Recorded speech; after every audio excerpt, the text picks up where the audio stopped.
Mesdames et messieurs, bonjour. C'est l'heure de la revue des titres sur Fiable TV. On démarre avec le matinal qui nous informe à propos des produits pétroliers. Le Bénin, face à la réalité des prix, nécessité d'opérer un réajustement. Législatif de 2023, le dernier virage, la Sénat officialise le calendrier électoral.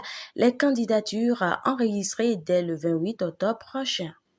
L'affiche du jour nous apprend à propos de la tournée du Présidium de l'UP Le Renouveau à Porto-Novo, Paris gagné pour le comité d'organisation présidé par Emmanuel Dimazosu. Face à ces attaques répétées contre l'UP Le Renouveau, la leçon politique de Romaric Sauton à Bertin Kaovi. Arrêté pour espionnage au profit d'une puissance étrangère, le journaliste Émilien David, libéré après sa présentation au procureur de la Criette. Carnet noir laisse Mehdi Fanny André Zanon attirer sa révérence en Afrique du Sud. La boussole titre à sa une, exécutif du bloc républicain quand des esprits sournois tentent d'opposer Badamassi à ABT. Législative de 2023, maintenir à tout prix le climat de paix au Bénin. Les pharaons nous apprend à propos de l'approvisionnement en eau potable 118 milliards des Pays-Bas pour 6 communes. Téléthon, la méthode rondettée contre le monolithisme politique, supposée présence de la force Barkhane au Bénin.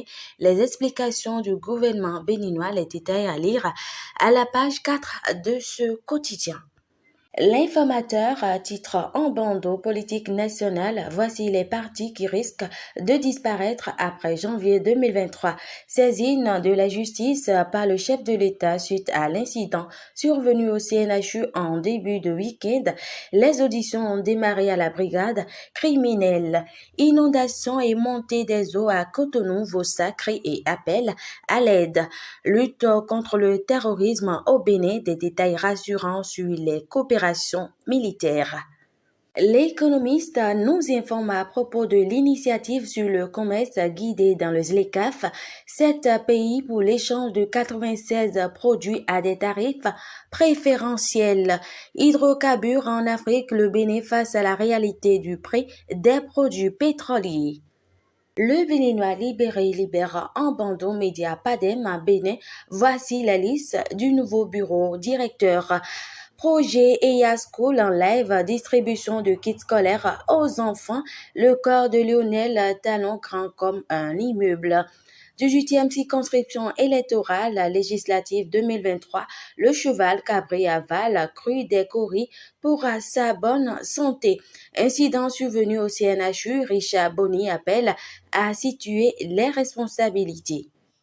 Et pour finir, Matin libre, titre en bandeau, Bénin, de jeunes béninois formés au métier du cinéma. Canal+ accompagne l'initiative législative au Bénin. On a espoir qu'on pourra choisir qui en veut. Opinion, maritimisation et forêt du futur. Réinventons les chaînes de valeur. Les codes pour décrocher un emploi, Meetup Jamila, le rendez-vous idéal. Bénin Santé, premier congrès national des soins palliatifs, Enabel soutient l'initiative. Et ce sera tout pour ce numéro présentation Esther Koudjenmain. Surtout, n'oubliez pas de vous abonner, de liker, de commenter, de partager et bonne journée à vous.